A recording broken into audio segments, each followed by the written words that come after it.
I'm Billy Marsh. I'm from Wilkes County.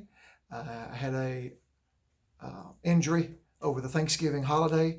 I developed a inguinal hernia, and we went to the doctor. Doctor told me I had to have surgery.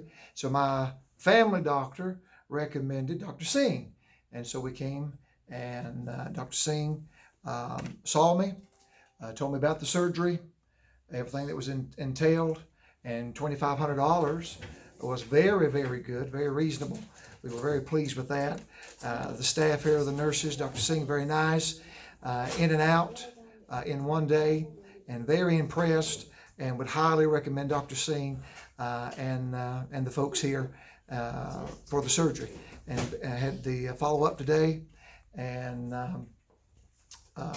hardly no scarring at all. Incision looks good. Everything's healing well. And so we're very, very grateful and very thankful for Dr. Singh and his help.